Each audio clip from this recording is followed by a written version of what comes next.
Okay, we thought we would share our love story. Andrew and I went to junior high and high school together.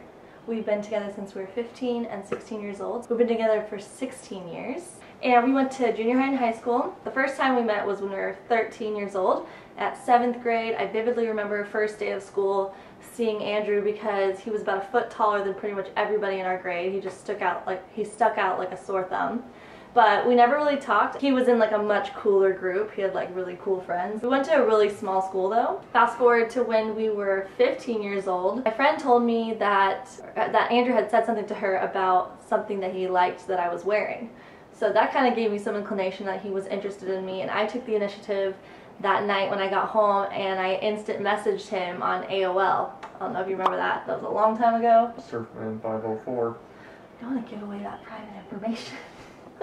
Something Beach Blondie, I don't remember. Something. But I reached out to him and we just started flirting and talking through instant message on AOL. And we talked pretty much every night, I think. Wouldn't you say? It was like every night when we got home from school. I'd get home from basketball practice and immediately check to see if you were online. If you weren't online, then I would sign off. Yes, but we wouldn't talk at school. We would message online at night, and then we'd get to school, we wouldn't talk. So like we'd look at each other, but that was about the extent of it. And then we started talking on the phone too. Like we got each other's number, we would talk on the phone in the evening.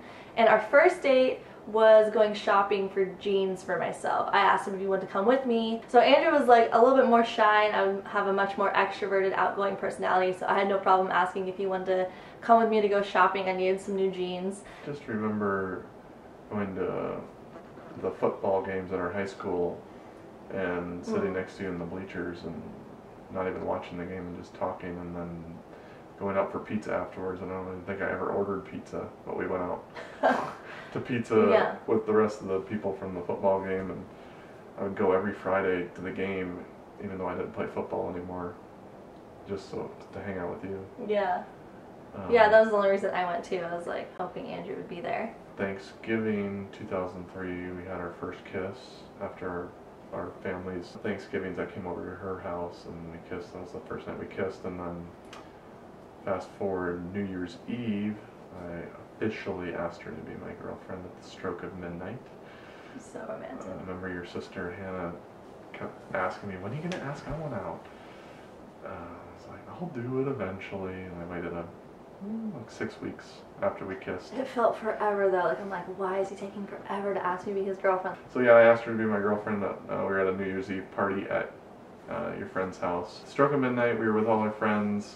We kissed, and then we walked over to a bench swing, and then I asked her to be my girlfriend a couple minutes after it turned midnight. So I figured that was a smart move, because then I could never forget our anniversary.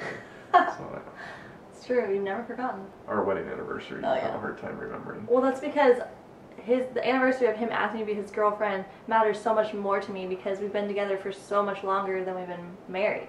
I mean, now it's not that big a difference, but like, we'll have our 10-year wedding anniversary this month, but we've been together for 16 years. Like, that's a way bigger difference. So I'm like, I care more about like how long we've been together. But I was totally like suspicious of you, like, oh, I think he's gonna ask me tonight, and I was like, totally had butterflies in my stomach, and it was just like such a vivid night, like one of our most vivid memories from high school. Yeah, so fast forward a few months down the road, I almost broke up with him. We actually have never broken up in our entire relationship, and a lot of people are shocked by that, because since we've been together since, you know, high school, a lot of people assume that we broke up and then got back together at some point.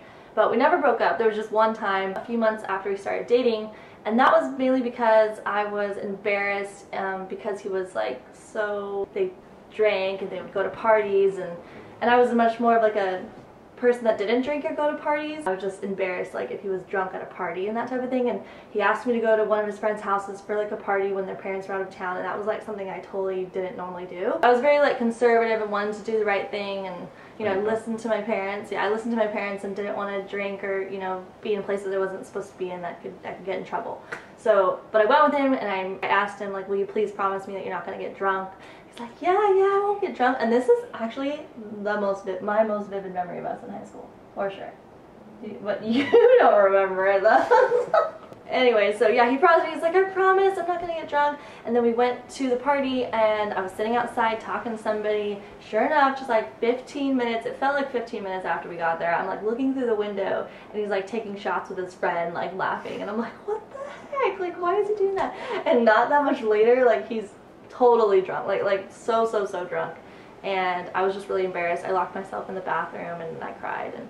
And he was really sweet about it. Like, he's like, where's Ellen? And then my friend was like, she's in the bathroom because you're drunk and she's embarrassed. And he came up to me at the door and he's like, please let me in, I'm so sorry. And he like felt so bad and stuff. It was very sweet. But the next day, like, I was like, man, I feel like I should break up with him. I feel like he's not the one for me.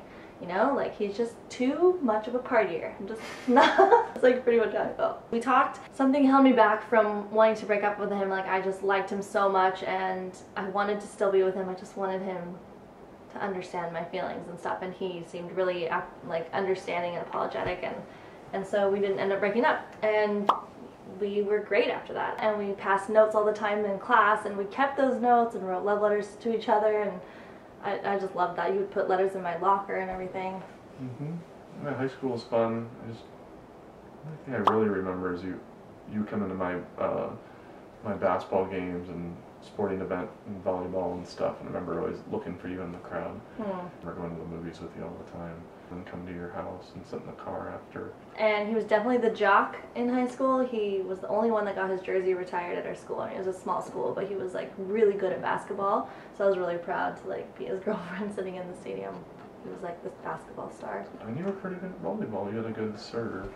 You were a good left-handed serve. I never played. I always sat on the bench. Senior year rolls around. We're kind of deciding where we want to go to college.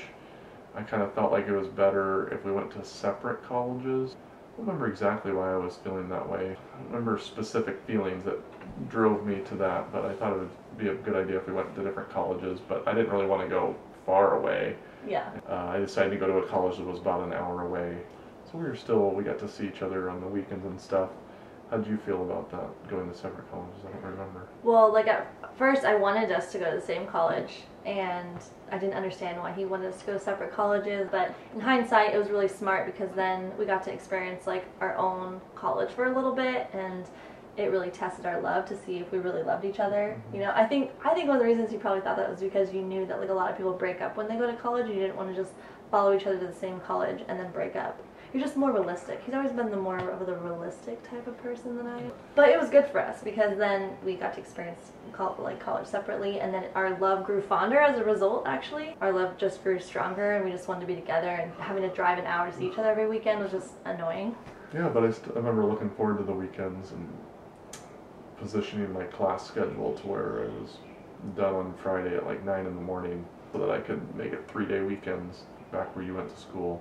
But eventually, after those first 2 years, we realized, why are we doing this to each other? I wound up transferring to her school so we could go to the same school. We lived in separate places, but near each other. We lived in separate dorms. Yeah, but it was a pretty conservative Christian college, and I remember getting in trouble a few times for being in your room. I think I knew at that point when I'd come back to school that I would eventually ask you to marry me. I think you kind of felt that way too. I think you were probably ready before I was. I was already probably like one ready. You step. Were ready. I was one step ready for everything before. It was like we were only 20 years old, but that felt so old to me. Yeah. Like we've been together 4 years. I knew I wanted to marry her, and I eventually waited until we were seniors. I'd gone to her apartment and set up her room all nice when she was at work, and put like twinkle lights or flowers or something in the room. And then I hid in the room, and then she came home from work, and all her roommates were sitting on the couch smiling. Yeah. And then I was waiting in her room and I asked her to marry me. And then we wound up getting married right after we finished college. Yeah, we didn't live together until we got married. We didn't have sex until we got married. And if you want to learn more about that, I talk about that in my 5 things you don't know about 5 things you definitely don't know about me video. So I talk about that more in depth if you want to check it out. We didn't really have set jobs after we graduated college. I had been offered a position at a police department, and then this was in 2009 during the economy collapse, and a lot of cities stopped hiring, so I was about to start police academy 2 weeks after our wedding, And like a week before the wedding, so like 3 weeks before my academy date, they froze all hiring at the city I was applying at. So I was kind of devastated right before our wedding, because I was always said, like, I wanted to make sure I had a good job before we got married. But I'm glad I didn't get that job. Yeah. In hindsight, it was a really good thing, because then we had very regular old jobs for a while, so nothing was holding us down in the aspect of like not being able to move. So we weren't really certain what we wanted to do. We were both working at Mother's Market at the time. Then you met Chelsea. You want to tell that? Yeah, I was working as a cashier at the health food shop Mother's Market in Costa Mesa. I worked there for like 6 years.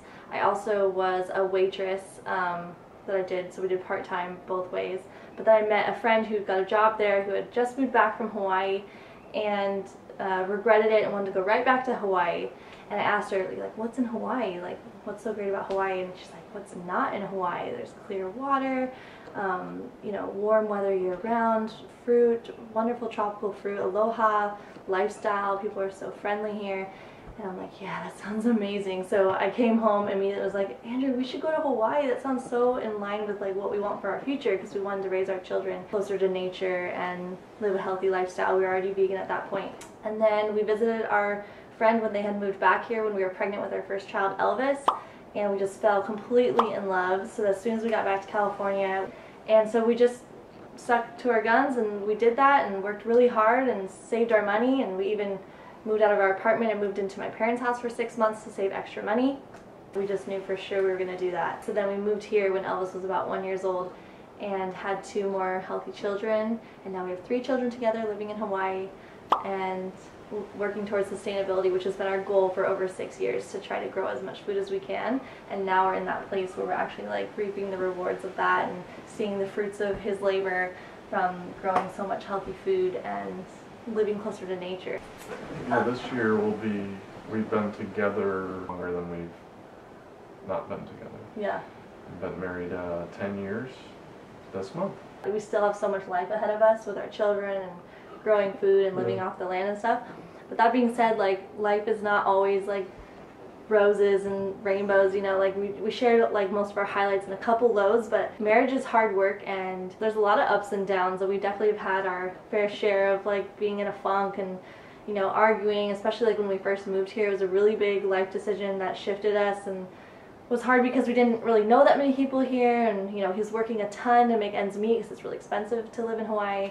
So we were arguing more then, and, you know, you just go through ups and downs. And I think with like commitment and persistence and like an open understanding and honesty to be able to meet each other's needs is super crucial. And we also like argued a ton when we first had our first baby, because it was so hard just like having our world flipped upside down. No matter how much people warned us, and no matter how much I wanted to be a mother, because I've always known that I wanted to be a mother, and I was so excited for that, and of course it's amazing, but it definitely like hit me like a train, like a ton of bricks when we first had Elvis, because, you know, just the sleepless nights and just figuring out how to navigate through parenting, you know, your first time was really hard. So we definitely had our fair share of arguing in the beginning, and I was, you know, snappy, and we just argued easily, but we both were. But we got through that, and of course, like, life just unfolds beautifully if you just stay open and honest and work through hardships and commitment, you know? Anything else you want to say? I love you. I love you too. So before I end here, one of the books that really helped our love grow and create a more fulfilling relationship is The 5 Love Languages.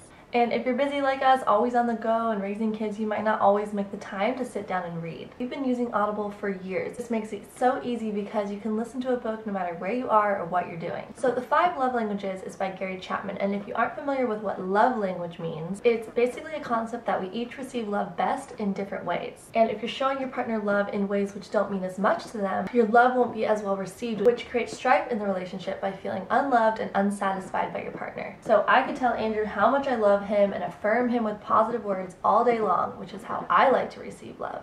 But if I'm not doing acts of service, like taking out the trash, helping with the dishes, back massages, and helping keep the house clean, my efforts to show him love fall on deaf ears. We tend to show our partners love in the ways that we naturally like to receive love. So bringing this information to light, learning specifically about the different love language and what your partner needs most, makes it so much easier for your efforts to show love to positively impact your relationship. And then in turn, the positive after effect is that your partner will want to show you love in the way you need it most too.